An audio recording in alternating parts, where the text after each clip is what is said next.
back to my channel. I am Upasana Taneja and this is 6th lecture of Singularity series. Singularity series में हम analytic function, zeros of analytic function और कैसे हम check करते हैं कि कौन कौन सी सिंगुलैरिटी है, आइसोलेटेड, नॉन आइसोलेटेड, है ना, ये सब कुछ अच्छे से 5 लेक्चर्स में डिस्कस कर चुके हैं. ठीक है, तो आज हमने पढ़ना है कि एसेंशियल सिंगुलैरिटी क्या होती है. उसको करने से पहले ये थोड़ी सी रिवीजन कर लो कि क्या होती है सिंगुलैरिटी, क्या होते हैं टाइप्स ऑफ सिंगुलैरिटी, और उसके बाद हम स्टार्ट करेंगे किसकी, एसेंशियल सिंगुलैरिटी की डेफिनेशन. सिंगुलैरिटी क्या होती है, ये सब कुछ एनालिटिक फंक्शन हर चीज हम डिस्कस करते हुए आ रहे हैं.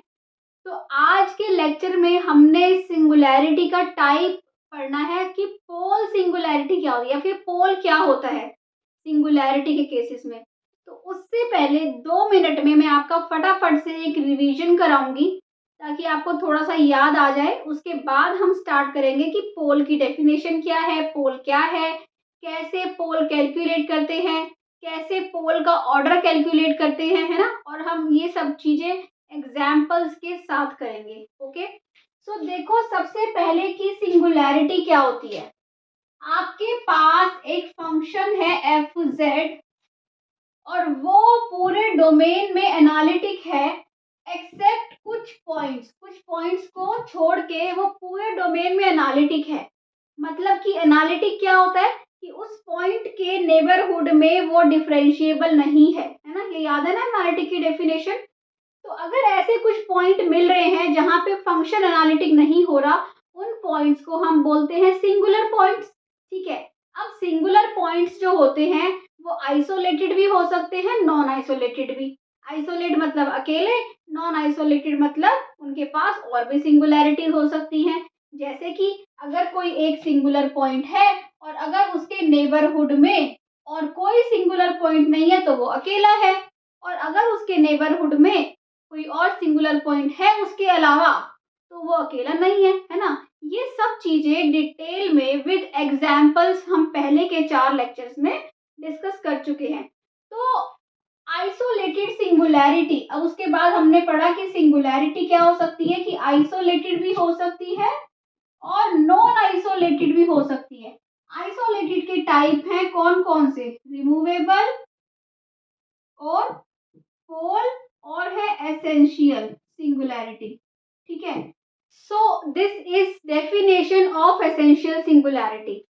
जैसे कि जब हमने रिमूवेबल सिंगुलैरिटी की या हमने पोल किया तो हमने जो लॉरेंट सीरीज एक्सपेंशन देखा फंक्शन का, हमने क्या देखा लॉरेंट सीरीज एक्सपेंशन में कि अगर इस प्रिंसिपल पार्ट में, इसको बोलते हैं प्रिंसिपल पार्ट, कि अगर प्रिंसिपल पार्ट में एक भी टर्म नहीं होगी, मतलब कि एक्सपेंशन में सारी z की पावर्स पॉजिटिव होंगी, तो वो होती थी कौन सी सिंगुलैरिटी, रिमूवेबल. आई होप ये करने से पहले आप वो करके आए हो, है ना.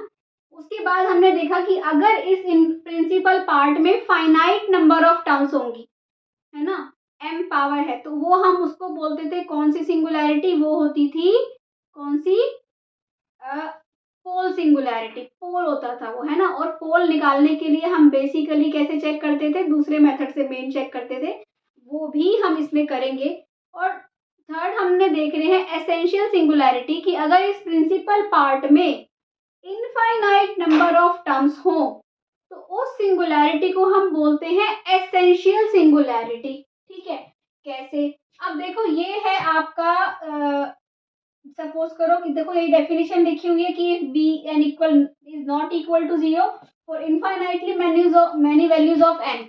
मतलब कि अगर आपके प्रिंसिपल पार्ट में इनफाइनाइट टर्म्स हैं, ठीक है, जैसे कि देखो एक एग्जांपल लेते हैं, F of Z equal to है E raise to power 1/z. ठीक है, क्या एक्सपेंशन होगा, 1 plus Z square by 2 factorial up to सोन. ये होता है ई की और 1/z, ई की और z का, है ना, z को 1/z से रिप्लेस कर दिया. अब देखो जितनी भी इनफाइनाइट पावर्स हैं सारी कहाँ पे है, नीचे है, डिनोमिनेटर में है, तो z की, तो इसमें जनरल पार्ट तो है ही नहीं. इस फंक्शन में सारा क्या है, प्रिंसिपल पार्ट ही है. अगर होता तब भी, अगर अगर प्रिंसिपल पार्ट में इनफाइनाइट टर्म्स है, नीचे इनफाइनाइट पावर्स हैं, इसका मतलब ये क्या है, z equal to 0 is essential singularity, essential singularity. ठीक है, अब इसके बाद एक बहुत ही इंपॉर्टेंट टॉपिक आगे हम डिस्कस करेंगे, जो आएगा कि आइसोलेटेड एसेंशियल सिंगुलैरिटीज और नॉन आइसोलेटेड विद एग्जांपल्स। ठीक है, पर आज के लेक्चर में हम बेसिकली इन्हीं चीजों पे फोकस करेंगे, इसी के एग्जांपल। देखो एक और एग्जांपल, जैसे कि साइन 1/z ले लो। क्या एक्सपेंशन होता है साइन z का, z minus z³/3 plus z5/5 यही होता है ना। अगर साइन z का बोल रही हूँ मैं लिख साइन 1/z कर रही हूँ, पर मैं बोल साइन z कर रही हूँ। ठीक है, तो ये होता है, तो ये इसमें सारी z की पावर्स नीचे है, इनफाइनाइट पावर्स, तो कौन सी सिंगुलैरिटी है, z equal to 0 is essential singularity. अभी आप यही देखो, वो बाद में मैं आपको डिस्कस करूंगी, isolated essential, non isolated essential. अभी ये बताओ कौन सी सिंगुलैरिटी है, एसेंशियल सिंगुलैरिटी है। ठीक है, इसके बाद आते हैं और सेकंड मेथड देखो क्या है, और उसके साथ हम एग्जांपल देखेंगे फिर। देखो अब ये मेथड 2 क्या है, एसेंशियल सिंगुलैरिटी का। ठीक है, ये बहुत ही इंपॉर्टेंट है। वैसे अगर ऐसे ही आपको सिंपल क्वेश्चन मिलता है, आपको एसेंशियल सिंगुलैरिटी चेक करनी है, तो हम कोशिश करेंगे कि हम फर्स्ट मेथड से ही करेंगे, क्योंकि वहाँ पे हमारे लिए ये देखना बहुत ही इजी होता है कि डिनोमिनेटर में z की जो पावर्स है वो कितनी है, इनफाइनाइट आ रही है तो बोल दो एसेंशियल है ना। जैसे कि अभी आपने साइन 1/z में देखा कि 1/z जो नीचे z आ रहा है उसकी इनफाइनाइट पावर्स आ रही है नीचे, तो इसका मतलब क्या है, वो एसेंशियल सिंगुलैरिटी है ना। e की पावर 1/z में देखा तो पता चल गया कि एसेंशियल है। तो वहां देखना बहुत ही इजी था फर्स्ट मेथड से। ठीक है, अब यहाँ पे जो सेकंड मेथड है ना, सेकंड मेथड यहाँ पे क्या कहता है, आपको याद हो हमने रिमूवेबल सिंगुलैरिटी के लिए सेकंड मेथड किया, पोल के लिए सेकंड मेथड किया, तो दोनों में सेकंड मेथड यूज करना ज्यादा सिंपल था, है ना।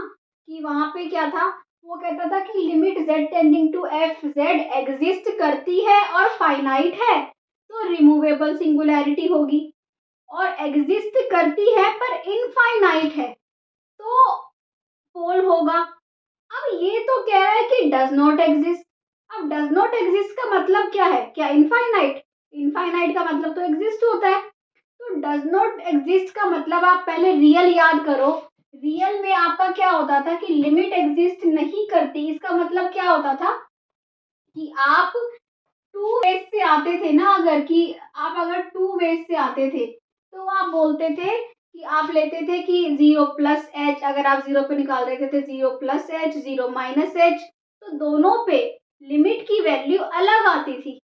That means does not exist, है ना। कि अगर आपकी लिमिट जो है ना वो सेम ना आ रही हो तो मतलब हो जाता है कि वो एग्जिस्ट नहीं करती। ठीक है, अब अगर कॉम्प्लेक्स की बात करें, प्लेन है, हमें एक पॉइंट पे चेक करनी है, तो उस पॉइंट तक आने के लिए कॉम्प्लेक्स में तो इनफाइनाइट नंबर ऑफ पाथ्स होते हैं, तो आप चेक करोगे तो आपको चेक करना कि एग्जिस्ट करती है कि नहीं करती बहुत ही मुश्किल हो जाता है। तो इसीलिए एसेंशियल की डेफिनेशन यही है कि limit z tending to f z does not exist, मतलब कि डिफरेंट डिफरेंट पाथ से लिमिट डिफरेंट आएगी। वो दूसरी बात ये भी बोलता है कि limit z tending to a z minus a की पावर m f z, ये आप पोल में निकालते थे ना, तो आप देखते थे कि ऐसी आपको एक पावर मिल रही है, जब आप उसको f z से मल्टीप्लाई कर रहे हो तो नीचे से कट जाता था, तो एग्जिस्ट करती थी लिमिट और फाइनाइट आ जाती थी। अदरवाइज पोल में लिमिट इनफाइनाइट होती थी, पर अगर आप इस टर्म से मल्टीप्लाई करते थे तो लिमिट फाइनाइट आ जाती थी, है ना। पर यहाँ पे तो ना फाइनाइट है ना इनफाइनाइट है, कह रहा है एग्जिस्ट ही नहीं कर रही, मतलब अलग अलग पाथ से अलग अलग वैल्यू है। जैसे कि देखो e⁻1/z है, आपने एक्सपेंशन से देख लिया, एक्सपेंशन इसका यही था 1 + 1/z + 1/z/2 फैक्टोरियल, है ना, up to so on z²। ठीक है, तो ये था एक्सपेंशन, आपने देख लिया, z की इनफाइनाइट पावर्स थी। अब ये देखो, अगर हम इसकी लिमिट निकालते हैं, लिमिट z टेंडिंग टू 0 ई की पावर 1/z। पहले तो अपने आप में ही लिमिट का क्वेश्चन आ गया, तो लिमिट के क्वेश्चन भी हम, लिमिट का टॉपिक है वो बहुत डिटेल में डिस्कस कर चुके हैं, वहाँ पे आप जाके लिमिट देख सकते हो, ठीक है। जब मैंने कॉम्प्लेक्स स्टार्ट की थी तो लिमिट बहुत अच्छे से स्टडी किया था वहाँ पे हमने, ठीक है। रियल में भी पढ़ चुके हैं और कॉम्प्लेक्स में भी। लिमिट अलग होती है, लिमिट पॉइंट अलग होता है, ये ध्यान रखना, ठीक है। तो अब जो इसका जो आपकी ये इसकी लिमिट क्या होगी, आप ये देखो। अब अगर आप याद हो तो आपको हम कैसे करते थे, एक्स एक्सिस के थ्रू जाते थे या वाई एक्सिस के, अलग अलग डिफरेंट डायरेक्शंस लेते थे। तो अगर आप एक्स एक्सिस के थ्रू जाते हो तो वहां पे एक्स क्या हो जाएगा, वाई क्या हो जाएगा, जीरो हो जाएगा। आप एक्स टेंडिंग टू जीरो लो, वाई जीरो, तो क्या आ गया, E raise to power 1/x आ जाता है ना। अब इसकी लिमिट आप देखते हो, आप एक बार क्या लोगे, जीरो। अब ये रियल का क्वेश्चन बन गया है ना, तो एक बार आप ले लोगे 0+h, एक बार ले लोगे 0-h, क्या हो जाएगा 1/1/h, है ना। और इसमें h टेंडिंग टू जीरो हो जाएगा, यहाँ पे आ जाएगा h टेंडिंग टू जीरो ई की पावर -1/h, है ना। सो ये क्या होगा बताओ, ई रेज टू पावर 1/0 क्या हो जाएगा, इन्फिनिटी, है ना। ये आ गया इन्फिनिटी। यहाँ क्या आएगा, E raise to power 1/h, E raise to power infinity, ये क्या आ गया, जीरो आ गया। तो अलग अलग पाथ से अलग अलग वैल्यू आ गई, तो इसका मतलब लिमिट एग्जिस्ट नहीं कर रही है इसकी, है ना। तो यहाँ पे इस कहने का मतलब ये है कि अगर एसेंशियल सिंगुलैरिटी होती है तो उसमें लिमिट एग्जिस्ट नहीं करती। बट जब भी क्वेश्चन आए एसेंशियल सिंगुलैरिटी का, तो कोशिश करो कि लिमिट के टॉपिक पे मत जाओ, कोशिश करो कि उसको एक्सपेंशन से सॉल्व करो। अदरवाइज, ठीक है, अदरवाइज एसेंशियल सिंगुलैरिटी यहाँ ऐसे नहीं आती। क्वेश्चंस जो आते हैं ना बेसिकली वो आते हैं आइसोलेटेड एसेंशियल है कि नॉन आइसोलेटेड एसेंशियल है। मैंने यहाँ पे आपको एसेंशियल एसेंशियल वर्ड यूज करा, ना मैंने आइसोलेटेड बोला ना मैंने नॉन आइसोलेटेड बोला। क्यों? क्योंकि मैं ये टॉपिक अब आपका नेक्स्ट वीडियो में पूरा बहुत ही अच्छे से डिस्कस करने वाली हूँ कि एसेंशियल सिंगुलैरिटी या तो आइसोलेटेड होती है, नॉन आइसोलेटेड होती है, कब कब होती है, कैसे कैसे केसेस बनते हैं, एग्जाम्पल्स के साथ, क्योंकि बहुत ही इंपॉर्टेंट टॉपिक है और उसमें से क्वेश्चन बनता ही बनता है, ठीक है। सो आज का यही टॉपिक है। एक एग्जाम्पल मैं और ले लेती हूँ, वो भी आपको इसी का एसेंशियल सिंगुलैरिटी का, कि देखो उसमें कैसे करना है, फिर हम खत्म करेंगे इसको। सो ये आपका क्वेश्चन है और आपको ये कैलकुलेट करना है कि बताओ इस पे z इक्वल टू -1 पे कौन सी सिंगुलैरिटी है। तो देखो ये है z, एक्सपेंशन कर लो, एक्सपेंशन करना बहुत सिंपल है, z+1 -1/z+1 3 factorial plus up to so on, ये हो जाएगा। इसके बाद आपको दिख रहा है, अगर हम -1 पे चेक करें तो इसकी इनफाइनाइट पावर्स आ रही हैं डिनोमिनेटर में, है ना। -1 एक सिंगुलैरिटी है और z -1 की मतलब कि z+1 बन गया, है ना। आपको बेसिकली यही तो चेक करना होता है, z-a जो भी सिंगुलैरिटी पॉइंट है इसकी कितनी पावर्स आ रही डिनोमिनेटर में, इसकी इनफाइनाइट आ रही है, तो z इक्वल टू -1 क्या हो गई, एसेंशियल सिंगुलैरिटी हो गई, ठीक है। सो आई होप आज का लेक्चर क्लियर हुआ है आपको कि क्या होती है एसेंशियल सिंगुलैरिटी, और हम कोशिश करेंगे कि एसेंशियल सिंगुलैरिटी को लिमिट पॉइंट से ना करके किससे करेंगे, एक्सपेंशन वाले मेथड से करेंगे। रिमूवेबल हो या पोल हो, दोनों को आप किससे करो, लिमिट वाले मेथड से ज़्यादा करो और इसको एक्सपेंशन से करो, ठीक है। तो तीनों सिंगुलैरिटी आइसोलेटेड, नॉन आइसोलेटेड, उसके बाद हमने करा आइसोलेटेड में रिमूवेबल, पोल और एसेंशियल। अब आती है नॉन आइसोलेटेड। मैंने नॉन आइसोलेटेड को वैसे तो आपको बताया था कि क्या होती है वो सिंगुलैरिटी, कि अगर आपके पास एक पॉइंट है उसके नेबरहुड में भी आपको और सिंगुलैरिटीज मिल रही है तो वो नॉन आइसोलेटेड है ना। तो अब हम नेक्स्ट वीडियो में, बहुत ही इंपॉर्टेंट वीडियो होने वाली है नेक्स्ट, क्योंकि नेक्स्ट वीडियो में हम सारा कुछ डिस्कस करेंगे। वहाँ पे हम essential isolated, essential non isolated, limit point, zeros कैसे निकालते हैं और पोल्स कैसे निकालते हैं, उनके लिमिट पॉइंट्स कैसे लेते हैं, सब कुछ विद एग्जांपल्स डिस्कस करने वाले हैं।